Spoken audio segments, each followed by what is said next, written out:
আমার স্ক্রিন কি দেখা যাচ্ছে?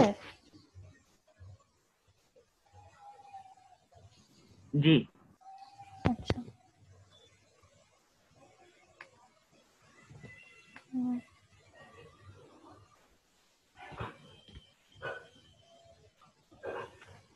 ওকে, আজকে আমরা হচ্ছে ওয়ার্কশপটা করব ফোর্সের উপর। আমার নাম নুসরাত মাহজাবিন তানহা, আমি হচ্ছে খুলনা সরকারি মহিলা কলেজে এখন ক্লাস 12 পড়ি। চলো আমি স্টার্ট করি। আজকে ফার্স্টে হচ্ছে আমরা যে জিনিসটা পড়বো সেটা হচ্ছে জড়তা আর বলের একটা ধারণা নিব আমরা। এখন ধরো এ একটা বস্তু আর বি একটা বস্তু। বি হচ্ছে স্থির ছিল, এখন এ এসে বি কে একটা ধাক্কা দিল। তখন বি হচ্ছে সেই ধাক্কাটা লাগার জন্য বি গতি প্রাপ্ত হলো, আবার সে সামনে এগিয়ে গেল। আর এখানে হচ্ছে আমি দাঁড়ানো ছিলাম, আমি হচ্ছে আবার হাত দিয়ে বস্তুটাকে থামাই দিলাম। এখন এখানে দুইটা ঘটনা ঘটলো। কি ঘটলো? প্রথমে এ বস্তু স্থির বস্তুকে গতিশীল করলো, তারপর আবার আমি গতিশীল বস্তুটাকে স্থির করে দিলাম। এখন এখান থেকে আমরা যে জিনিসগুলো দেখতে পারি সেগুলো হচ্ছে একটা স্থির বস্তু যতক্ষণ না তুমি সেটার উপর বাইরে থেকে একটা বল দিচ্ছ সেটা সবসময় স্থিরই থাকবে, আর যতক্ষণ না সেটাকে আবার তুমি থামাই দিবা ততক্ষণ সেটা হচ্ছে চলতেই থাকবে। তো এখান থেকে আমরা দুইটা ধারণা পাই, একটা হচ্ছে জড়তার, একটা হচ্ছে বলের। প্রথমে আমরা যে জড়তার ধারণা পাই সেটা হচ্ছে বস্তু যে অবস্থায় আছে চিরকাল সে অবস্থায় বজায় রাখতে চাওয়ার যে প্রবণতা, তাই জড়তা। এখন এখানে দেখো এ বস্তু যখন গতিশীল হলো বি বস্তুকে ধাক্কা দিল, তখন কিন্তু বি বস্তু স্থির ছিল। যখনই হচ্ছে ধাক্কা দিল তখনই সেটা চলা শুরু করলো, না হলে কিন্তু সেটা সবসময় স্থিরই থাকতো। আবার এখানে আমরা ঘর্ষণ বলকে উপেক্ষা করলে আমি হচ্ছে বস্তুটাকে থামাই দিলাম, আমি যদি না থামাতাম ওটা কিন্তু ওইভাবেই চলতে থাকতো। তো এটা হচ্ছে জড়তার কারণেই হয়। এখন এখান থেকে আরো একটা জিনিস জানা যায় যে জড়তা দুই ধরনের, একটা স্থিতি জড়তা আর একটা হচ্ছে গতি জড়তা। স্থিতি জড়তা কি? যে বস্তু স্থির আছে সে সবসময় স্থিরই থাকতে চায়, তার এই স্থির থাকার যে প্রবণতা সেটাই হচ্ছে স্থিতি জড়তা। আর যে বস্তু গতি জড়তা হচ্ছে যে বস্তুটা গতিশীল আছে সে সবসময় গতিশীলই থাকতে চায়, যতক্ষণ না তাকে হচ্ছে থামায় দেওয়া হবে বা তার উপর কোনো একটা বাহ্যিক বল প্রয়োগ করা হবে ততক্ষণ সে চলতেই থাকবে। এটা হচ্ছে গতি জড়তা। এবার সেকেন্ড যে ধারণাটা পাই আমরা সেটা হচ্ছে বলের। বল হচ্ছে যা কোনো স্থির বস্তুকে গতিশীল করে বা করতে চায়, আর কোনো গতিশীল বস্তুর গতির পরিবর্তন করে বা করতে চায় তাকে বল বলে। এখান থেকে আমরা কি বুঝি? বিষয়টা হচ্ছে আহ এ বস্তু বি বস্তুর উপর বল প্রয়োগ করার পরেই কিন্তু হচ্ছে বি বস্তু গতিশীল হলো।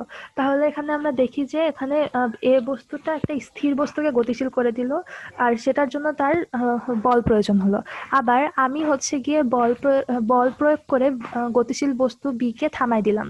এখানে কিন্তু বস্তুর গতির পরিবর্তন বিভিন্নভাবে হতে পারে, যেমন আমি কিন্তু হচ্ছে না থামিয়ে বস্তুটাকে ধাক্কা দিয়ে ডান দিকে বা বাম দিকে সরিয়ে দিতে পারতাম, এখানে কিন্তু বস্তুর গতির একটা পরিবর্তন আসতো। আবার এই বস্তু গতিশীল ছিল সেখান থেকে থেমে গেল, এটাও কিন্তু বস্তুর গতির একটা পরিবর্তন। এই পর্যন্ত কোনো কোশ্চেন বা বুঝতে কোনো অসুবিধা?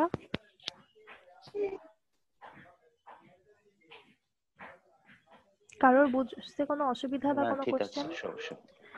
আচ্ছা, এরপর আমি নেক্সট যাই। আচ্ছা, এবার হচ্ছে আমরা বলের কিছু প্রকারভেদ নিয়ে কথা বলবো। বল বললে আসলে 4টা প্রকার আমাদের মাথায় আসে, আর এগুলোকে আমরা মৌলিক বল বলে থাকি। মৌলিক বল বলার কারণ কি? মৌলিক বল বলার কারণ হচ্ছে এই পৃথিবীতে যত বল আছে সবগুলো এই 4টা ক্যাটাগরির ভিতর ফেলে দেওয়া যায়। এই জন্য হচ্ছে এটাকে এই 4টা বলকে মৌলিক বল বলে। এখন প্রথম বলটা হচ্ছে মহাকর্ষ বল বা গ্র্যাভিটেশনাল ফোর্স। এখন এখানে মহাকর্ষ বলের ক্ষেত্রে চিন্তা করো যে আমরা জানি কি মহাবিশ্ব বা ইউনিভার্সের যত বস্তু আছে সব বস্তুর ভেতরেই কোনো না কোনো বল কাজ করে। আচ্ছা সরি, আমার এখানে অনেক সাউন্ড আসতেছে। আমার কথা কি শোনা যাচ্ছে? জি। আমার কথা কি শোনা ক্লিয়ার যাচ্ছে। শোনা যাচ্ছে? আচ্ছা, আমার এখানে সারাউন্ডিংস অনেক সাউন্ড, তো একটু সমস্যা হতে পারে। না শোনা গেলে আমাকে বলবা অবশ্যই। জি মহাকর্ষ বলের ক্ষেত্রে ব্যাপারটা হচ্ছে যে ধরো ইউনিভার্সের যে কোনো দুইটা বস্তু, এই দুইটা বস্তুর ভেতরেই হচ্ছে এই মহাকর্ষ বলটা কাজ করে। এখন সেটা যে কোনো বস্তু হতে পারে, আমি তুমি হতে পারি, আমি আমার মোবাইল বা আমি আমার ল্যাপটপ, এই আমাদের দুজনের ভিতরে একটা বল কাজ করতে পারে। এখন প্রত্যেকটা বস্তু কিন্তু এই বলগুলো এত কম হয় নর্মালি, আমরা হচ্ছে নিজেরা বুঝতে পারি না। যেমন আমার সামনে যদি তাহিরা দাঁড়ানো থাকে, আমাদের দুজনের ভিতরে কিন্তু একটা বল কাজ করবে, কিন্তু আমরা কিন্তু সেটা বুঝতে পারি না কারণ বলটার মান খুবই কম।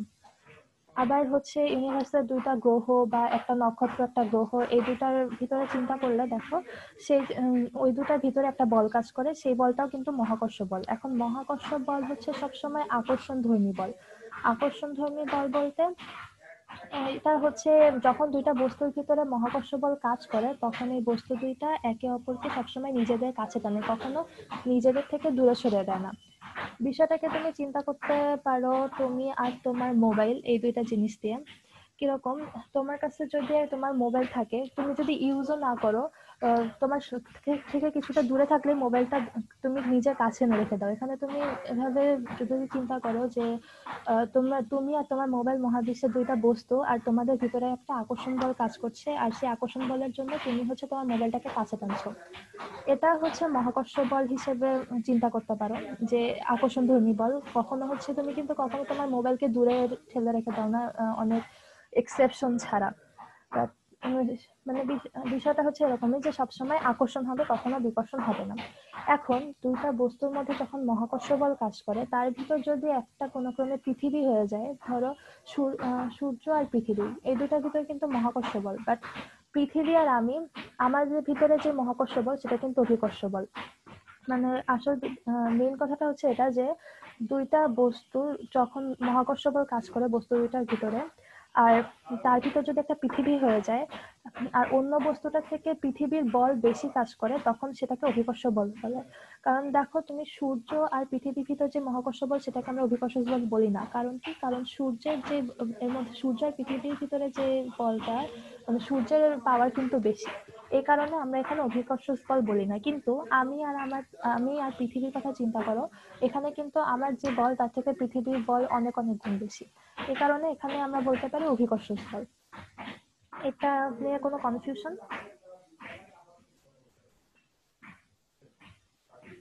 কারো কোনো কনফিউশন বা কোনো কোশ্চেন? আমার কথা শোনা যাচ্ছে? জি জি একটা প্রশ্ন ছিল। জি, বলো। এই বলগুলা যদি এত কম হয় তাহলে আমি কিভাবে পরিমাপ করব যে এত কম বল দ্বারা আমি আকর্ষিত হচ্ছে অন্য বস্তুর সাথে? এটা হচ্ছে পুরাটাই বলা যায় মোটামুটি থিওরিটিক্যাল একটা ব্যাপার। এটা পরিমাপ করা যায় যে আমার নিউটনের মহাকর্ষ সূত্র সম্পর্কে কোনো আইডিয়া আছে? জি হ্যাঁ, ওই সূত্রটা দিয়ে হচ্ছে মহাকর্ষ বল পরিমাপ করা যায়, সেটা যত ছোট বস্তুই হোক না কেন।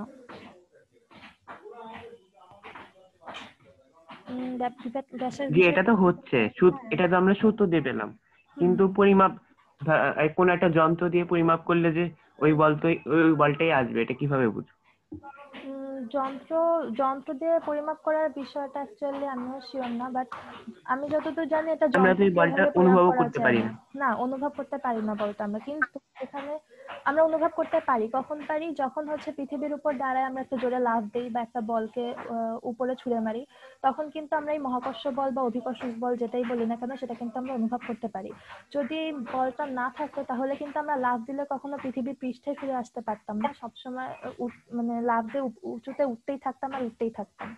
কিন্তু এই মহাকর্ষ বল আছে বলেই আমরা হচ্ছে পৃথিবীতে ফিরে আসি। আর ধরো আমরা হয়তো পড়ে যেয়ে ব্যথা পাই বা হচ্ছে সোজা হয়ে দাঁড়ায় থাকি লাফ দিয়ে নিচে নেমে, বাট এটা আমরা অনুভব করতে পারি। স্পেশালি লিফটের ক্ষেত্রে এই জিনিসটা অনেক বেশি বোঝা যায়। লিফট যখন উপরে ওঠে তখন কিন্তু নিজেকে ভারী মনে হয়, এটা কিন্তু অভিকর্ষ বল বা অভিকর্ষ ত্বরণ যেটা বলো সেটার কারণে। জি বিষয়টাকে আমি বোঝাতে পেরেছি?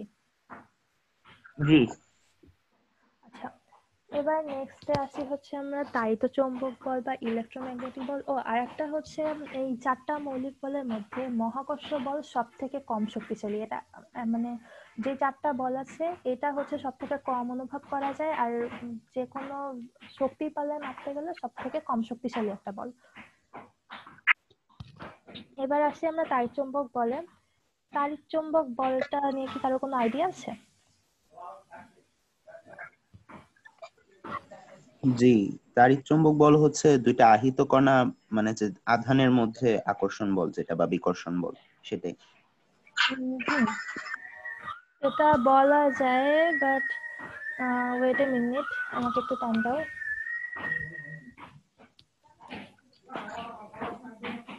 আচ্ছা, তাড়িত চৌম্বক বলের ক্ষেত্রে বিষয়টা ঠিক বলেছো যে দুইটা আহিত কণার ভিতরে যে বল। এখন এখানে আর একটা জিনিসও আছে, যেমন একটা কি বলে, একটা কুণ্ডলী, তড়িৎ কুণ্ডলী, মানে একটা তারের ভেতর থেকে কারেন্ট যাচ্ছে, ওখানেও কিন্তু তাড়িৎ চৌম্বক বল থাকে। এখন আমি যেটা চুম্বকদের বিষয়টা বুঝাই, যখন একটা চুম্বক থাকবে তখন কিন্তু ওখানে আমরা জানি সেখান থেকে আমরা চৌম্বক বল পাবো, কিন্তু চুম্বকটা যখন গতিশীল হবে তখন কিন্তু সেটার ভেতর থেকে তড়িৎ বল আসে, সেটা হচ্ছে তাড়িৎ চৌম্বক বল বলা যায়। আবার ওই যে আমরা ধরো একটা পেঁচানো তারকুণ্ডলী যেটার ভেতর থেকে হচ্ছে তড়িৎ প্রবাহিত হচ্ছে, সেখান থেকে আমরা তড়িৎ বল পাচ্ছি, কিন্তু ওই তারকুণ্ডলীটাকে যদি গতিশীল করি তখন ওখান থেকে আরো একটা তড়িৎ বল পাওয়া যায়, যেই তড়িৎ বলটাকে আমরা চৌম্বক বল বলি। তখন এই দুইটা বল মিলে আমরা পাই তাড়িৎ চৌম্বক বল। আবার দুইটা আহিত কণার ভেতরেও যে বল থাকে, যেমন ধরো কি বলা যায়, আচ্ছা আহিত কণার ভিতরে যখন হচ্ছে দুটো বল কাজ করে তখন এদের ভিতরে কিন্তু পজিটিভ আর নেগেটিভ চার্জ থাকে। যখন পজিটিভ পজিটিভ কাজ করে তখন এরা বিকর্ষণ করে, যখন পজিটিভ নেগেটিভ কাজ করে বা পজিটিভ নেগেটিভ কাজ করে তখন হচ্ছে আকর্ষণ বল কাজ করে। এইখানে যে বলটা কাজ করতেছে এই আকর্ষণ বিকর্ষণ বল, এটাই হচ্ছে তাড়িৎ চৌম্বক বল। এখান থেকে আচ্ছা, চৌম্বক বল যেটা বললেন, চৌম্বক বলটা কি মানে যদি আমার ওটা গতিশীল থাকে বস্তুটা হ্যাঁ তখন হবে? গতিশীল থাকে, হ্যাঁ বস্তুটাকে গতিশীল থাকতে হবে। আর আহিত কণা কিন্তু গতিশীল থাকে, এই জন্য আমরা ওখান থেকে তাড়িত চৌম্বক বল পাই। আর আর কেউ কিছু বলছিল? আচ্ছা, তাড়িত চৌম্বক বল হচ্ছে সবসময় আকর্ষণ ধর্মীয় হয় আবার বিকর্ষণ ধর্মীয় হয়। এটা আমরা আহিত কণা থেকেই বুঝতে পারি যে পজিটিভ পজিটিভ বা নেগেটিভ নেগেটিভ সবসময় বিকর্ষণ করে আর পজিটিভ নেগেটিভ সবসময় আকর্ষণ করে। আর মহাকর্ষ বলে কিন্তু আমরা দেখেছি এটা সবসময় আকর্ষণ ধর্মী বল, বাট তাড়িত চৌম্বক বল এটা আকর্ষণ ধর্মী আর বিকর্ষণ ধর্মী দুইটাই হয়। এটা সম্পর্কে মানে এটা নিয়ে কোনো কোশ্চেন?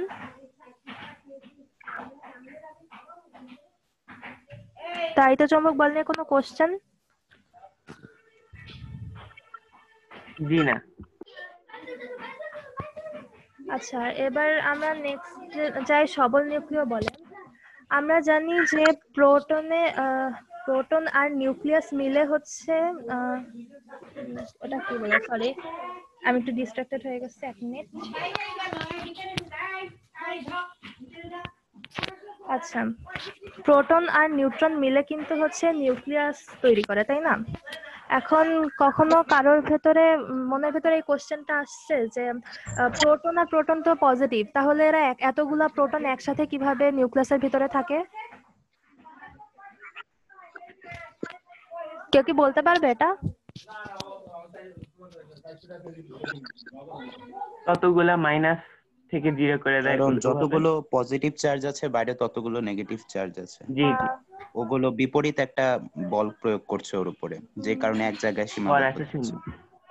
না, এটা অ্যাকচুয়ালি কারেক্ট অ্যান্সার না।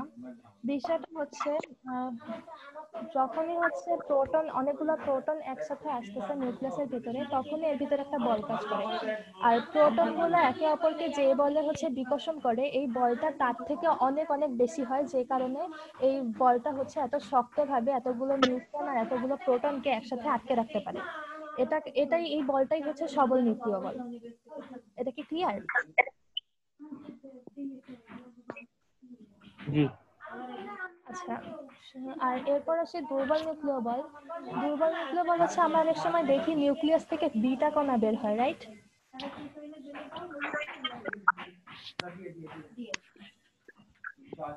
আমরা কি বিটা কণা বের হওয়ার ব্যাপারটা জানি?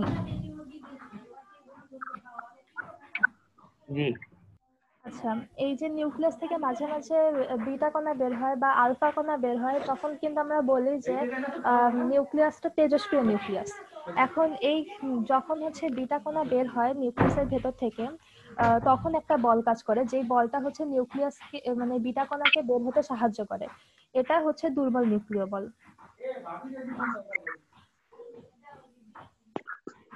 আচ্ছা, এটা নিয়ে কোনো কোশ্চেন? এটা নিয়ে কারোর কোনো কোশ্চেন? আচ্ছা, এখানে আরেকটা কথা বলে রাখা ভালো যে আমি বলেছিলাম মহাকর্ষ বল হচ্ছে সব থেকে দুর্বল বল, আর সবল নিউক্লিয় বল হচ্ছে সব থেকে শক্তিশালী বল। এটা এতই শক্তিশালী যে একই চার্জের এতগুলো প্রোটনকে এক জায়গায় সে রাখতে পারে। বিষয়টা কি ক্লিয়ার?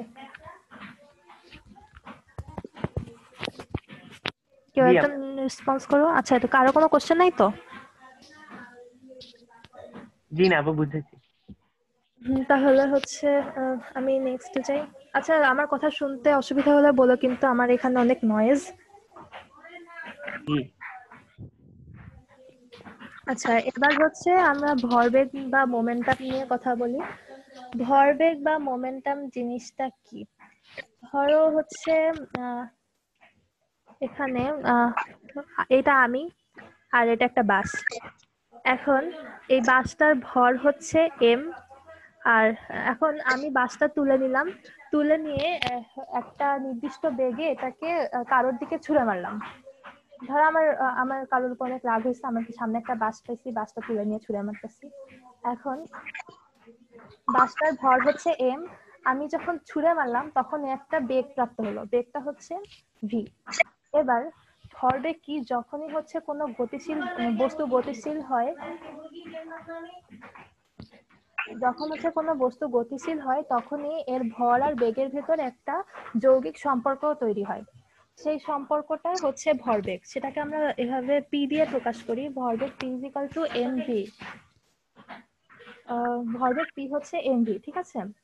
মানে এখানে যখনই একটা বস্তু গতিশীল হবে তখনই হচ্ছে এর ভর আর বেগ মিলে একটা যৌগিক রাশি তৈরি হবে, যেটা হচ্ছে গিয়ে আমরা ভরবেগ নামে আমাদের কাছে ভরবেগ নামে পরিচিত। আচ্ছা আপু, ভরবেগ হওয়ার সুবিধাটা কি? কোশ্চেনটা আরেকবার করলে ভালো করে ক্লিয়ার না। না মানে ভর আর বেগের গুণফল, এই জিনিসটাকে আমরা কিভাবে কাজে লাগাতে পারবো?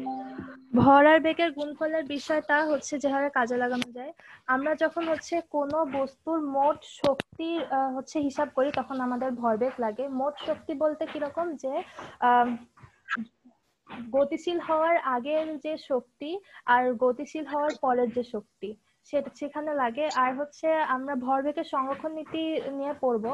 তো ভরবেগের সংরক্ষণ নীতিতে ধরো একটা ট্রাক চলছিল, চলতে চলতে একটা গাড়ি থেমেছিল, সেই গাড়িটার সাথে বাড়ি লেগে ওই দুইটা একসাথে চলা শুরু করলো বা আলাদাভাবেই চলা শুরু করলো।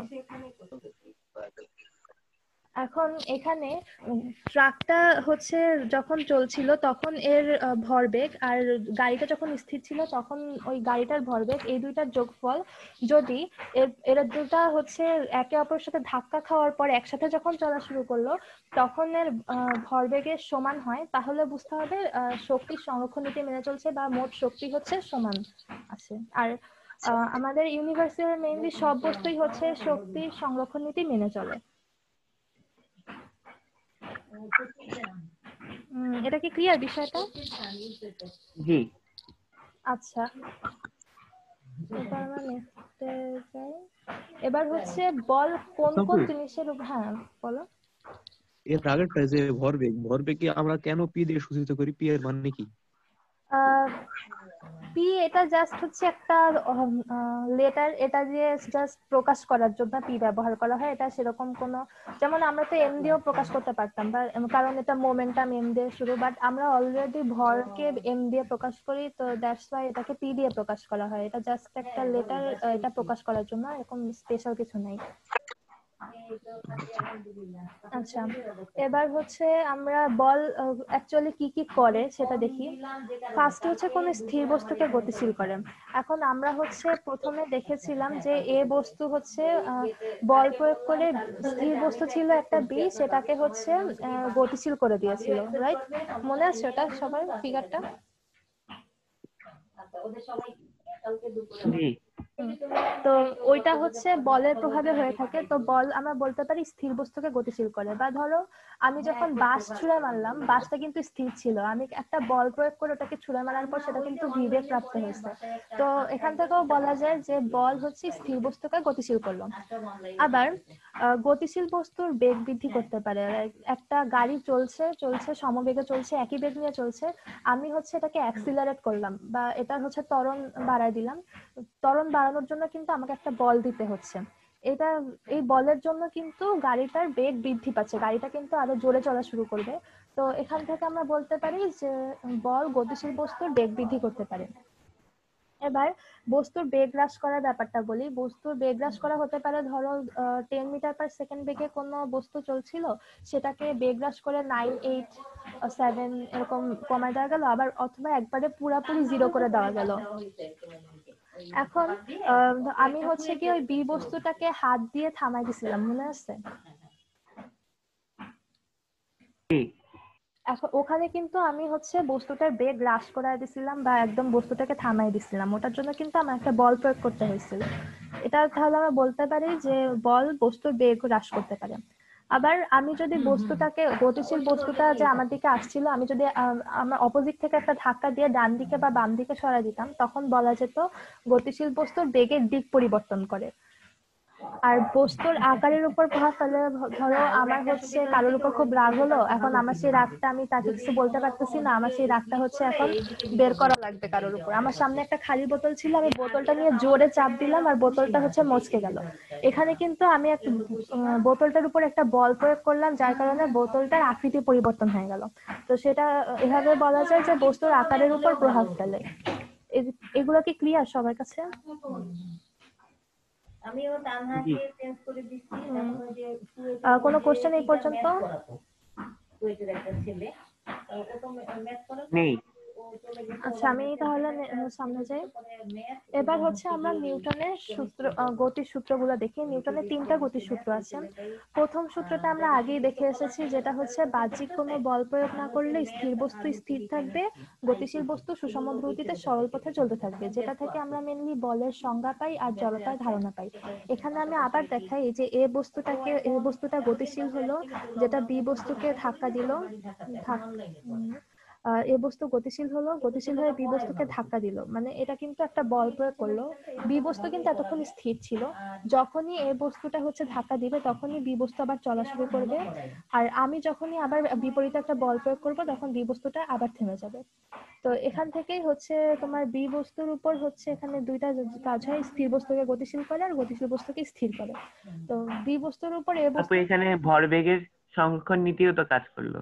হ্যাঁ এখানে ভরবেগের সংরক্ষণ নীতিও কাজ করবে। আচ্ছা, একটা জিনিস মনে রাখবা, সকল গতিশীল বস্তুর ক্ষেত্রে কিন্তু ভরবেগের সংরক্ষণশীলতার নীতি কাজ করে, আবার শক্তির সংরক্ষণশীলতার নীতিও কাজ করে। এখন এখানে দেখো, এ হচ্ছে বি এর উপর একটা বাহ্যিক বল প্রয়োগ করলো, যেটা হচ্ছে যার কারণে বি বস্তু কিন্তু গতিশীল হলো। আবার আমি কিন্তু একটা বাহ্যিক বল প্রয়োগ করে বি বস্তুকে থামাই দিলাম। এটাই মেনলি হচ্ছে নিউটনের প্রথম সূত্রকে বোঝায়, যে বাহ্যিক কোনো বল প্রয়োগ না করলে স্থির বস্তু স্থির থাকবে, গতিশীল বস্তু সুষম দ্রুতিতে সরল পথে চলতে থাকবে। এখানে সরল পথে চলতে থাকবে কেন বললো, কারণ আমি তো এখানে হচ্ছে বি বস্তুটাকে থামাই না দিয়ে এটাকে ডান দিকে বা বাম দিকেও সরাই দিতে পারতাম, তাই না? আর আমি যদি সামনে এখানে নাই থাকতাম, তাহলে কিন্তু বি বস্তুটা সোজা পথেই চলতে থাকতো। আর আমরা এখানে মনে রাখতে হবে মেনলি এখানে ঘর্ষণ বল হচ্ছে উপেক্ষা করছি, যে কারণে হচ্ছে বি বস্তু সবসময় চলতেই থাকবে। ঘর্ষণ বল থাকলে বি বস্তু একটা টাইমে থেমে যাবে। তো এই পর্যন্ত কোনো কনফিউশন? জি না। কোনো কোশ্চেন? জি না আপু। এরপরে যাই। দ্বিতীয় বস্তুর ভরবেগের পরিবর্তনের হার, বা দ্বিতীয় সূত্র হচ্ছে বস্তুর ভরবেগের পরিবর্তনের হারের উপর প্রযুক্ত বলের সমানুপাতিক এবং বল যেদিকে ক্রিয়া করে বস্তুর ভরবেগের পরিবর্তন সেদিকে ক্রিয়া করে। এটা একটু আমি হাতে কলমে করে দেখাই বিষয়টা কিরকম হবে। Wait. আচ্ছা, এখানে আমার স্ক্রিন কি এখনো দেখা যাচ্ছে? জি দেখা যাচ্ছে। আচ্ছা, এবার এখানে ধরো যে এম ভর বিশিষ্ট একটা বস্তুর ভর হচ্ছে এম, যেটা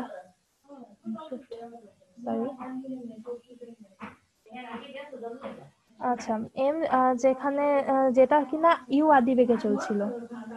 ইউ আদি কোনো বস্তু যে বেগ দিয়ে চলা শুরু করে সেটাই তার আদিবেগ। এখন আমরা ধরি এখানে বস্তুটার আদিবেগ ছিল ইউ আর বস্তুটার ভর হচ্ছে এম।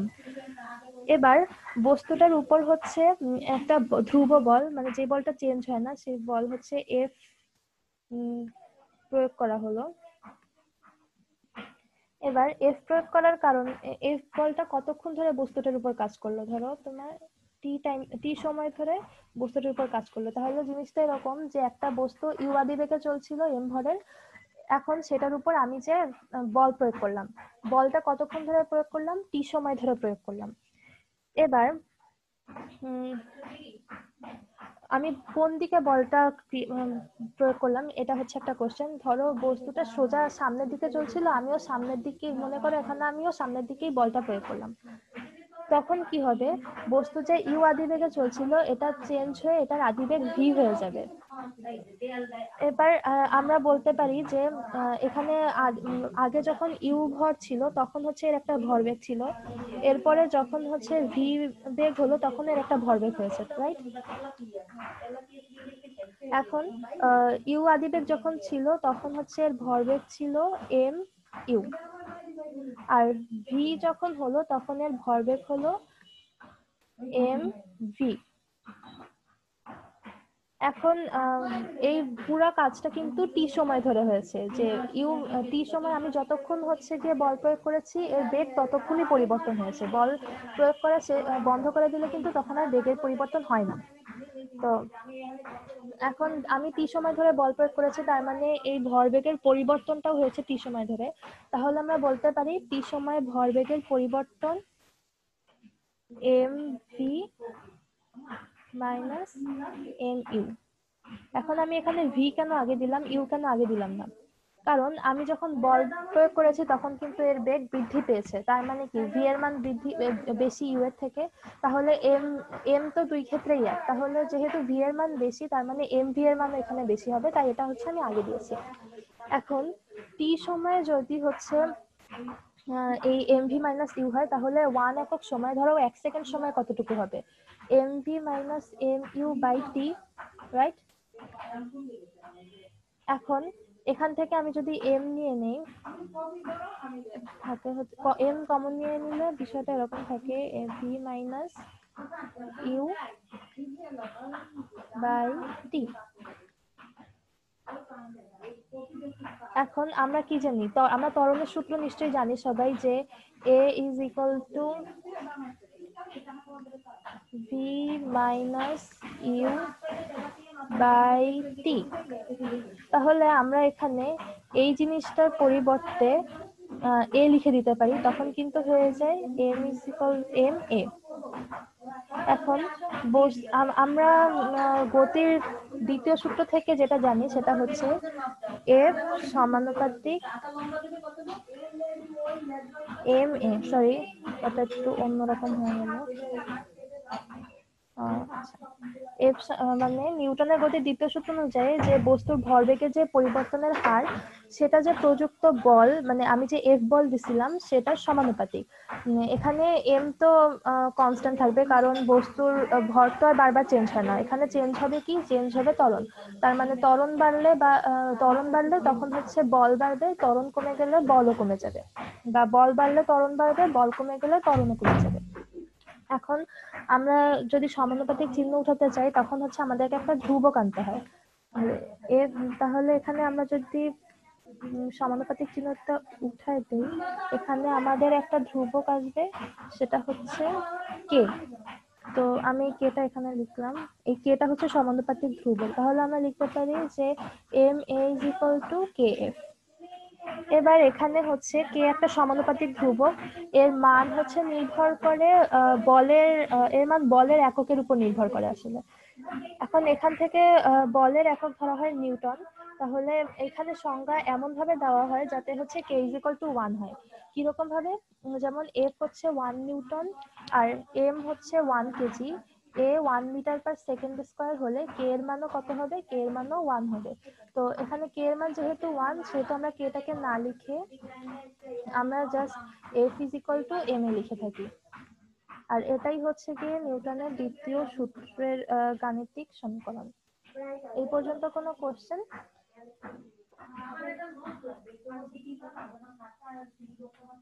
এই পর্যন্ত কারো কোনো কোশ্চেন, কেউ কি রেসপন্স করো? জি না আপু, বুঝেছি। কনফিউশন? জি না।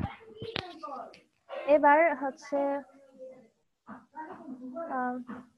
আমরা হচ্ছে এখানে দেখি যে থার্ড সূত্র কি, প্রত্যেক ক্রিয়ারই একটা সমান ও বিপরীত প্রতিক্রিয়া থাকে। কিরকম, আমি ধরো আমার সামনে কেউ একজন আছে, আমার তাকে পছন্দ না বা তার সাথে আমার মারামারি চলতেছে, আমি যে তাকে ঠাস করে একটা ঘুষি মারলাম। এখন আমি যখন তাকে ঘুষি মারবো, সে কিন্তু চুপচাপ দাঁড়ায় থাকবে না, সেও কিন্তু আমাকে অতটুকু জোরেই একটা ঘুষি মারবে। তো এখান থেকে হচ্ছে এটা তোমরা উদাহরণ হিসেবে নিতে পারো যে প্রত্যেক ক্রিয়ারই একটা সমান ও বিপরীত প্রতিক্রিয়া থাকে। কিন্তু এটা ঘুষি মারলে গালের মধ্যে যাবে, তো সেখানে যদি যাই তাহলে গাল হচ্ছে উল্টা দিকে বল দিবে, ওই জন্য আমার হাতে একটুখানি লাগতে পারে। হ্যাঁ, এটাও হচ্ছে একটা উদাহরণ। জি আপু। এখানে আর একটা উদাহরণ দেওয়া যায়। আচ্ছা, মাটির উপর হাঁটা, আমরা যে রাস্তায় হাঁটি বা মাটির উপর হাঁটি, সেটা কিন্তু এই বলের কারণেই হয়ে থাকে। কিরকম, আমি জিনিসটা দেখাই।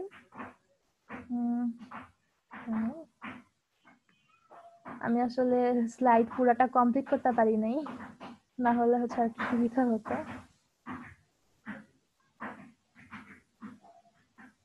আচ্ছা, ধরো এটা হচ্ছে মাটি বা রাস্তা, আমি এর উপর দিয়ে হাঁটবো। এর উপর দিয়ে হাঁটার জন্য আমার কিন্তু একটা বল দিতে হচ্ছে। যেমন আমি ধরো, আমরা কিন্তু সোজাভাবে পা ফেলে ফেলে হাঁটি না, আমাদের পা কিন্তু একটু বেঁকা থাকে। তো ধরো আমি এই অ্যাঙ্গেল বরাবর এক এফ বল প্রয়োগ করলাম, ঠিক আছে, এফ বল দিলাম। আমি যখনই এফ বল দিব, যেহেতু আমরা জানি প্রত্যেকটা ক্রিয়ারই একটা সমান ও বিপরীত প্রতিক্রিয়া থাকে, মাটিও কিন্তু আমার উপর একটা বল দিবে। সেই বলটা কি, ধরো আমি এদিকে এফ বল দিচ্ছি, ও মাটি আমার দিকে একটা আর বল দিবে, ঠিক আছে। জিনিসটা আমরা একটু ইজিলি দেখি যে এটা হচ্ছে রাস্তা, আমার এফ বলটা আসলে এই বরাবর ক্রিয়া করতেছে, এটা হচ্ছে আমার এফ বল। আর মাটি আমার দিকে একটা বল দিচ্ছে এই বরাবর, যেটা কিনা হচ্ছে আর বল। এবার এই আর বলের দুইটা উপাংশ থাকে, কি কি, একটা হচ্ছে আর এক্স আর একটা হচ্ছে আর ওয়াই। আর এক্স কাজ করে অনুভূমিক বরাবর রাস্তার দিকে, এটা হচ্ছে আর এক্স, আর সরি এটা এন এর মতো হয়ে গেছে, জাস্ট তুমি একটু বুঝে নাও। আর একটা হচ্ছে একদম খাড়া দিকে কাজ করে, যেটা উলম্ব বরাবর, সেটা হচ্ছে আর ওয়াই। এখন আমাদের তো এতগুলা বল এখানে কাজ করতেছে, তাহলে আমরা এতগুলা বল কেন অনুভব করি না? এটার কারণ হচ্ছে এই যে আর বল আর এফ বল একে অপরকে প্রশমিত করে দিচ্ছে, কারণ দুইটাই সমান ও বিপরীতমুখী বল, রাইট? আর এই যে আর ওয়াই বল, আমরা জানি আমাদের নিচে একটা অভিকর্ষ বল কাজ করে ডাব্লিউ। এই অভিকর্ষ বল আর এই আর ওয়াই এর মান সেম, যে কারণে হচ্ছে এই দুইটা প্রশমিত হয়ে যায়। বাকি থাকে খালি আর এক্স, এই আর এক্স বলের কারণে আমরা সামনের দিকে আগায় যাই। এটা কি ক্লিয়ার সবার কাছে? জি। আচ্ছা, এটা নিয়ে কোনো কোশ্চেন আছে?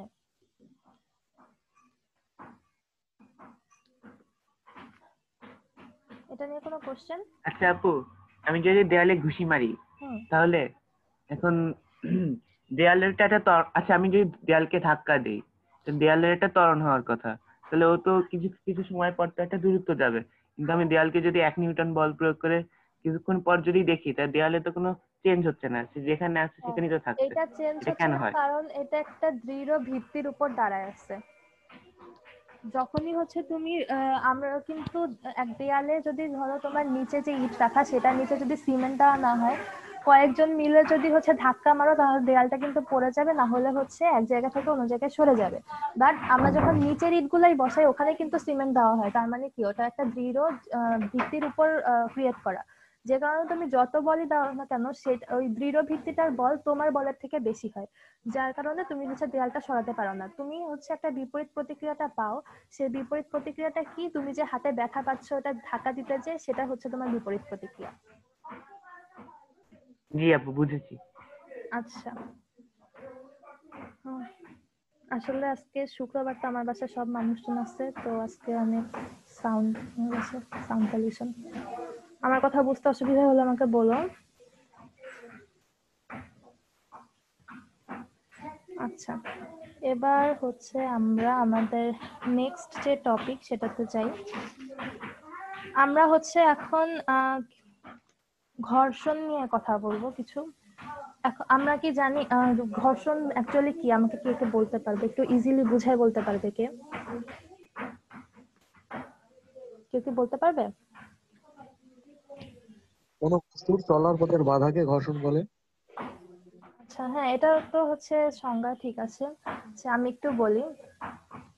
ধরো হচ্ছে আমি একটা গাড়ি চালায় চালায় যাচ্ছি।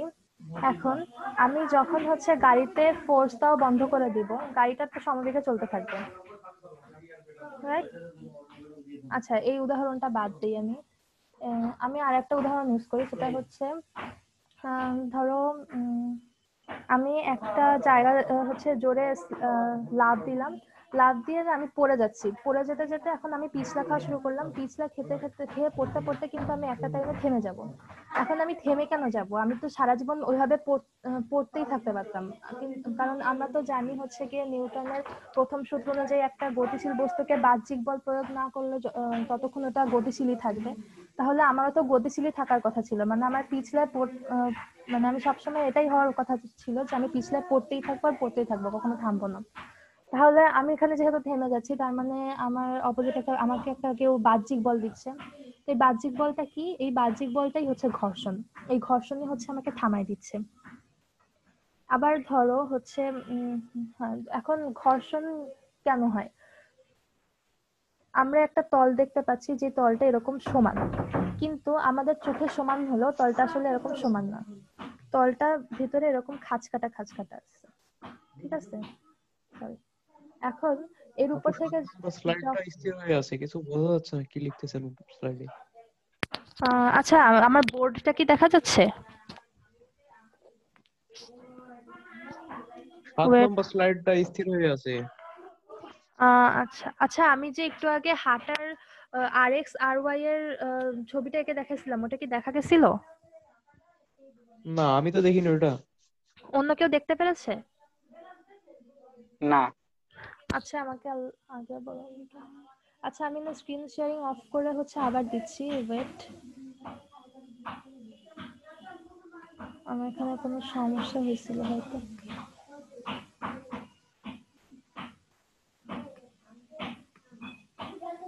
আচ্ছা,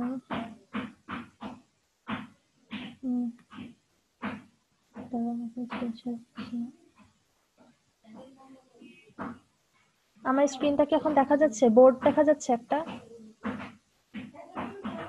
হ্যাঁ, এবার তো দেখা যাচ্ছে। আচ্ছা, আমি তাহলে যেহেতু হাঁটার ওটা কেউ দেখতে পারে নাই, আমি হচ্ছে এটা একটু আরেকবার দেখাই, ওকে? আচ্ছা, এখানে আচ্ছা ধরো এটা হচ্ছে রাস্তা, আমি এখন এখান থেকে হাঁটার জন্য একটা বল প্রয়োগ করব।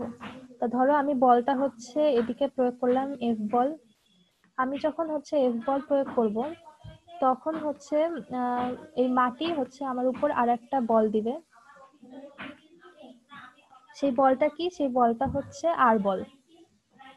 এবার আর বলের হচ্ছে দুইটা উপাংশ থাকে, একটা হচ্ছে ওই রাস্তার অনুভূমিক বরাবর যেটা হচ্ছে গিয়ে আর এক্স,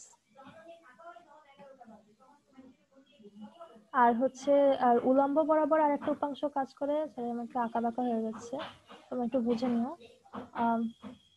আর ওয়াই। এবার এখানে এতগুলা বল কাজ করতেছে, তো আমরা হচ্ছে গিয়ে সেভাবে কিছু অনুভব করি না কেন? আমাদের তো অনেকগুলা বলের ভিতর হচ্ছে মানে অনেক অনেক বল অনুভব করার কথা ছিল, কিন্তু আমরা কেন করি না? সেটা হচ্ছে এই এফ বল আর আর বল তো হচ্ছে গিয়ে সমান ও বিপরীত, সে কারণে এই দুটা প্রশমিত হয়ে যায়। আর এখানে হচ্ছে নিচে আমরা জানি পৃথিবীর একটা অভিকর্ষ বল কাজ করে, যেটা হচ্ছে ডাব্লু। এই ডাব্লু আর আর ওয়াই হচ্ছে সমান ও বিপরীত, সেই কারণে এই দুইটা হচ্ছে প্রশমিত হয়ে যায়। তো বাকি থাকে আর এক্স, এই আর এক্স এর কারণেই হচ্ছে আমরা মেনলি সামনে আগায় যাই। বিষয়টা কি ক্লিয়ার? কেউ একটু রেসপন্স করো। ক্লিয়ার। আচ্ছা, আমার বোর্ডটা দেখা যাচ্ছে তো? না দেখা গেলে আবার বলবা, কারণ আমি স্লাইড কমপ্লিট করতে পারি নাই পুরোটা, তো এখন বাকিটা আমার বোর্ডে দেখাতে হবে।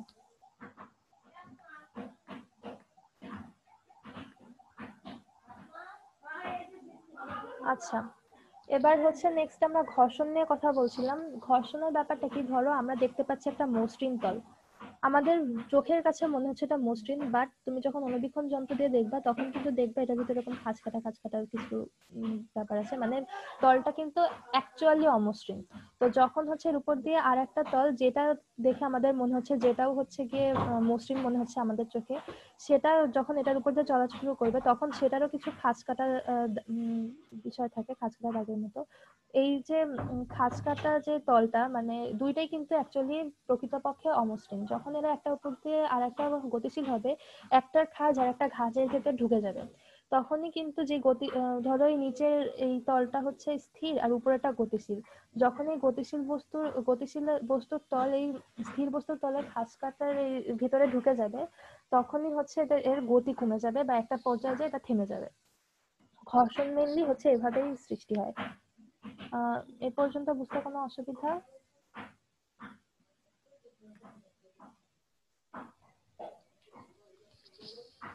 এ পর্যন্ত কি বুঝতে কোনো অসুবিধা কারণ? না। আচ্ছা, দেন আমরা হচ্ছে দেখি ঘর্ষণের কয়েকটা প্রকারভেদ আছে। তার ভিতর চারটা প্রকারভেদ। একটা হচ্ছে স্থিতি ঘর্ষণ, পিছলানো ঘর্ষণ, আবর্ত ঘর্ষণ আর প্রবাহী ঘর্ষণ। স্থিতি ঘর্ষণটা কি? স্থিতি ঘর্ষণ হচ্ছে ধরো আমরা যখন গাড়িতে চাকা লাগাই, এটাতে হচ্ছে চাকা লাগানোর জন্য আমাদের কিছু স্ক্রু দিতে হয়, বা দেয়ালে যখন কোনো স্ক্রু লাগাই আমরা, অথবা একটা টেবিলের উপর আমরা যদি একটা বোতল রাখি, এগুলো স্থির কেন থাকে? এগুলো কেন জায়গা থেকে সরে যায় না? এগুলো স্থির থাকে কারণ এগুলোতে স্থিতি ঘর্ষণ থাকে, মানে তোমার কোনো একটা বস্তুকে স্থির থাকতে হলেও সেটাতে ঘর্ষণ থাকতে হবে। যদি এখানে কোনো ঘর্ষণ না থাকতো তাহলে কিন্তু তুমি একটা টেবিলের উপর একটা বোতল কখনো স্থিরভাবে রাখতে পারতো না, বা তোমার বাসার যে ফার্নিচার গুলা সেগুলো কিন্তু নিজেদের জায়গায় স্থির থাকতো না, এদিক ওদিক ছোটাছুটি করতো। তো আমাদের দৈনন্দিন জীবনে স্থিতি ঘর্ষণটা অ্যাকচুয়ালি অনেক বড় একটা প্রভাব ফেলে। স্থিতি ঘর্ষণ না থাকলে যে তোমার গাড়ির চাকাও তোমার গাড়ির চাকার জায়গায় থাকতো না, কারণ স্ক্রুগুলো দিয়ে তুমি গাড়ির চাকা আটকাচ্ছ সেই স্ক্রুগুলাই ওখানে থাকতো না। এটা হলো স্থিতি ঘর্ষণ। এই পর্যন্ত কোনো কোশ্চেন?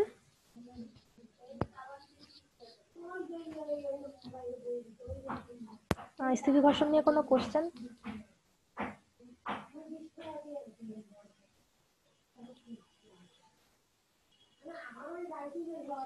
কেউ একটু রেসপন্স করো। না, কোনো কোশ্চেন নেই। আচ্ছা, নেক্সট হচ্ছে পিছলানো ঘর্ষণ। পিছলানো ঘর্ষণ কি? যখন হচ্ছে একটা বস্তু আর একটা বস্তুর উপর পিছলিয়ে চলে, এই যে আমি একটু আগে বললাম যে আমি একটা তলের উপর থেকে পিছলা খেয়ে পড়ে যাচ্ছি, তখন হচ্ছে সেটা পিছলানো ঘর্ষণ। পিছলানো ঘর্ষণের আরেকটা উদাহরণ হচ্ছে, ধরো তোমার গাড়িতে যখনই ব্রেক করো, গাড়ি কিন্তু সাথে সাথে থেমে যায় না, গাড়ি কিছুটা দূরে যেয়ে থেমে যায়।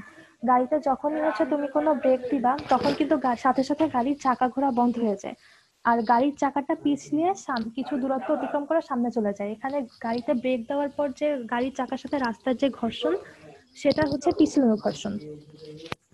আবার আরেকটা জিনিস দেখো, আমরা পাউডার দিলে ফ্লোর পিছলা হয়ে যায়। আমি একটু আগেই বলেছি আমাদের একটা তল যতই মসৃণ মনে হোক না কেন সেটা কিন্তু অ্যাকচুয়ালি অমসৃণ।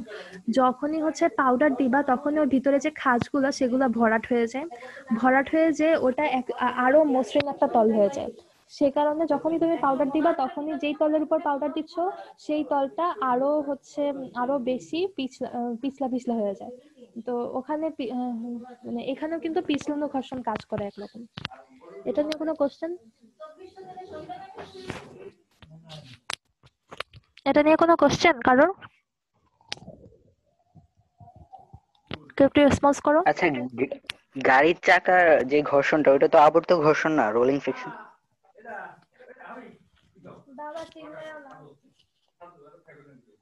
কারো কোনো কোশ্চেন বা কোনো কনফিউশন? আমার কথা কি শোনা যাচ্ছে? জি জি, গাড়ির চাকার যে উদাহরণটা দিয়েছিলেন ওটা কারোর তো কোনো আবর্ত কোশ্চেন? ঘর্ষণ।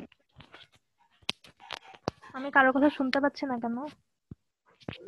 আমার কথা শোনা যাচ্ছে? জি, শোনা যাচ্ছে। সরি, আমি কারোর কথা শুনতে পাচ্ছিলাম না।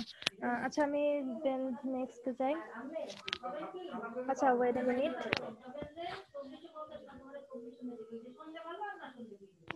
আচ্ছা,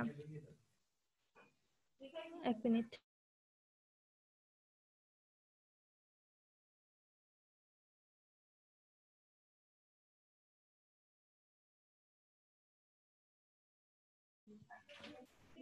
আচ্ছা, এরপরে 3 নাম্বার যেটা, সেটা হচ্ছে আবর্ত ঘর্ষণ।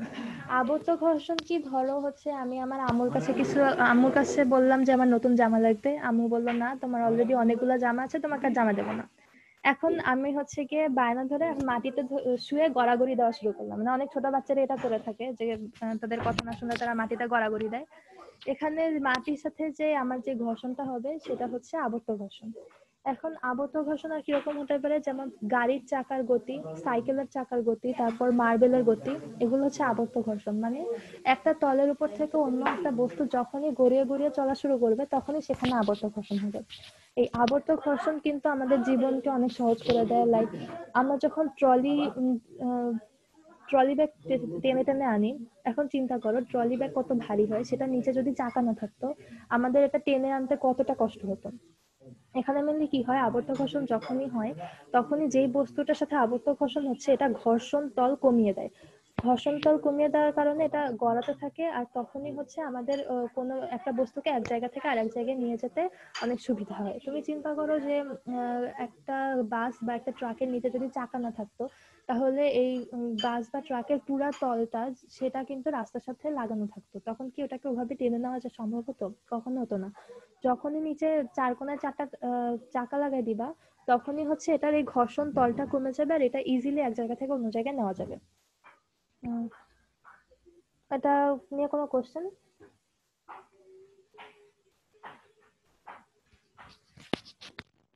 আরো কোনো কোশ্চেন? জি না। আচ্ছা, আমি একটু আগে যখন শুনতে পাচ্ছিলাম না তখন পিছলানো ঘর্ষণ নিয়ে আমাকে কি কেউ কোনো কোশ্চেন করেছিল?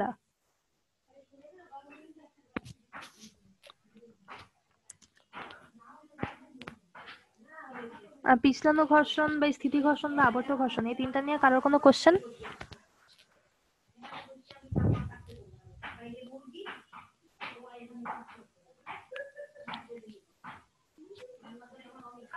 জি না।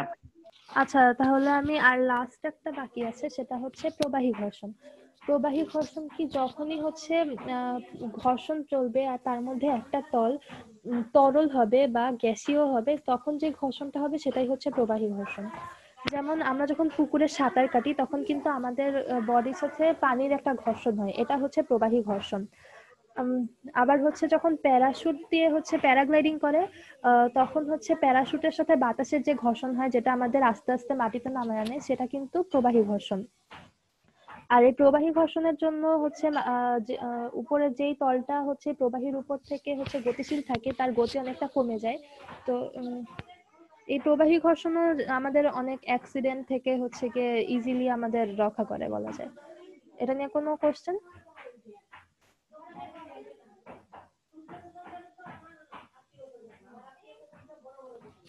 আচ্ছা, আমি নেক্সটে বলি হচ্ছে আমরা কিন্তু বিভিন্নভাবে ঘর্ষণের হ্রাস বা বৃদ্ধি করতে পারি। ঘর্ষণের হ্রাস কিভাবে করা যায়, মানে একটা বস্তুর হচ্ছে ঘর্ষণ কিভাবে কমায় আনা যায়, সেটা হচ্ছে তলকে মসৃণ করে ফেলা। ওই তলটাকে ঘষতে ঘষতে ঘষতে ঘষতে একদম সমান বানায় দেওয়া। সমান বানায় দিলে হচ্ছে তখন ওটার ঘর্ষণ কমে যাবে। আর আবার হচ্ছে চাকার ব্যবহার। চাকার ব্যবহার করলে কি হবে? চাকার ব্যবহার একটু আগেই বলছি যে আবর্ত ঘর্ষণের ব্যাপারটা, চাকার ব্যবহার করলে তখনই ঘর্ষণ তল কমে যায় আর ঘর্ষণের মানও কমে যায়। আবার পিচ্ছিল পদার্থ ব্যবহার করা যেতে পারে, লাইক আমি যখন বললাম যে পাউডার দিয়ে পিচ্ছিল করে দেওয়ার ব্যাপারটা, ওইভাবে হচ্ছে ঘর্ষণ কমে আনা যায়। আবার যখন দেখবা বাসায় যখন যদি কেউ সেলাই করে, তখন সেলাই মেশিনে কিন্তু তেল দেয়। এই তেলটা কেন দেয়? সেলাইয়ের মেশিনের ভেতরে হচ্ছে গিয়ে তেল দিলে ওখানে একটা ঘর্ষণ সৃষ্টি হয়, যে ঘর্ষণের কারণে হচ্ছে মেনলি সেলাই করতে সমস্যা হয়। তেল দিলে ঘর্ষণটা থাকে না বা ঘর্ষণের পরিমাণ কমে যায়, তখন হচ্ছে গিয়ে ওই মানে সেলাই করা আরো ইজি হয়ে যায়। এবার ঘর্ষণের বৃদ্ধি হচ্ছে কিভাবে করে? ঘর্ষণের বৃদ্ধি হচ্ছে গিয়ে গাড়িতে যখন দেখবা যে চাকা, সেই চাকায় কিন্তু কখনো একদম সমান হয় না, একদম খাঁজ কাটা চাকা হয়। তো ওইটা কিন্তু করা হয় যাতে হচ্ছে ঘর্ষণ বৃদ্ধি পায় সেই কারণে, নাহলে একদম মসৃণ হয়ে গেলে কিন্তু আবার সমস্যা। আমি হচ্ছে আমার বাবাকে সবসময় এখনো দেখি যে আমার বাবা মোটরসাইকেল চালায়, মাঝে মাঝে হচ্ছে চাকার ভিতরে ছোট ছোট নুড়ি পাথর ঢুকে যায়, খাঁজ কাটা যেখানে থাকে ফাঁকা ফাঁকা জায়গার ভিতরে, ওগুলো বাবা হচ্ছে একটা কাঠি দিয়ে টেনে টেনে উঠায় ফেলে, কারণ ওগুলো হচ্ছে তলকে আরো মসৃণ করে ফেলে আর তখন হচ্ছে ঘর্ষণ কমে যায়, যেটা হচ্ছে রিস্কি মোটরসাইকেল চালানোর জন্য। আবার জুতার নিচে অনেক সময় দেখবা খাঁজ কাটা থাকে, ওইটাও হচ্ছে গিয়ে ঘর্ষণ বৃদ্ধি করার জন্য, যাতে আমরা হাঁটতে হাঁটতে আছাড় খেয়ে পড়ে না যাই। আবার হচ্ছে গিয়ে দেখবা পাহাড়ে যখন আরোহণ করে, মানে যারা হচ্ছে পাহাড়ে আরোহণ করেন, তাদের শিলাখণ্ড বা পাহাড়ের তলকে ভালোভাবে পার হাত দ্বারা আঁকড়ে ধরে রাখা লাগে। তখন সেটা করার জন্য তারা হাতে হচ্ছে চক পাউডার ইউজ করে। চক পাউডার ইউজ করলে কি হয়, আমরা ফ্লোরে পাউডার ইউজ করলে যেভাবে হচ্ছে গিয়ে ফ্লোরটা আরো মসৃণ হয়ে যায়, আমরা যদি হাতে চক পাউডার ইউজ করি দেন আমাদের হাত ওইভাবে মানে ওখানে হচ্ছে আরো বেশি অমসৃণ হয়ে যায় বলা যায় এক্ষেত্রে জগ পাউডার ইউজ করলে। আর যখনই অমসৃণ হবে তখন তুমি ওই পাহাড়ের যে শিলাখণ্ড সেটাকে আরো ইজিলি ধরে রাখা যায়। আর খেলোয়াড়দের বুটের নিচে দেখবে স্পাইক থাকে, ওই স্পাইকটা হচ্ছে যাতে দৌড়ানোর সময় পড়ে না যায় সেই জন্য ওরকম থাকে। তো আমরা বলতে পারি ঘর্ষণ হচ্ছে একটা প্রয়োজনীয় উপদ্রব বা নেসেসারি ইভিল, মানে এটা থাকলেও আমাদের সমস্যা হবে, না থাকলেও সমস্যা হবে। তো এটা নিয়ে কারো কোনো কোশ্চেন বা কেউ অন্য কিছু বলতে চাই এরকম? আপু, হ্যাঁ, বলো। তার মানে কি যে চাকার বক্রতা যত বেশি হবে তত সে মানে ঘর্ষণ বল কম হবে এরকম কিছু?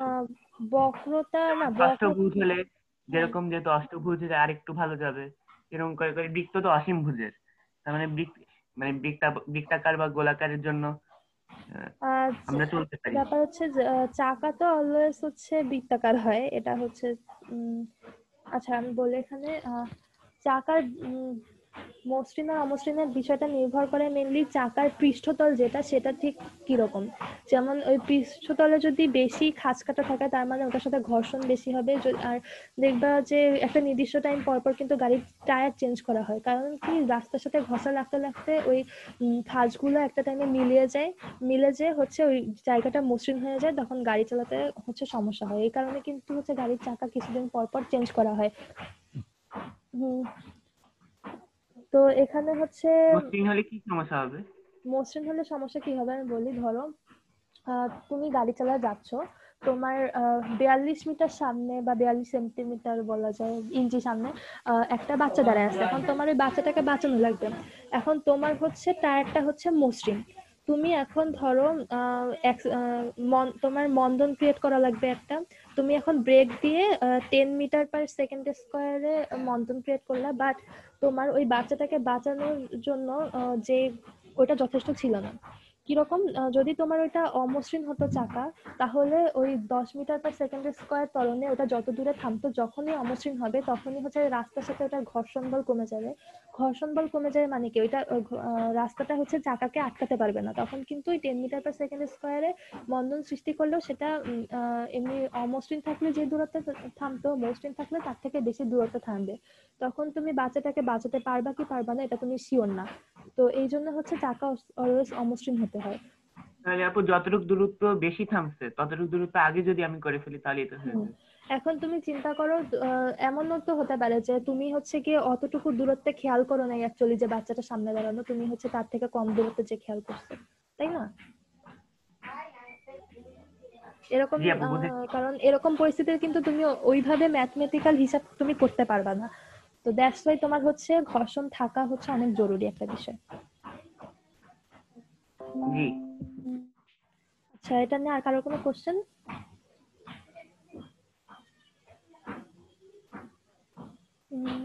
কারোর কি কোনো কোশ্চেন আছে?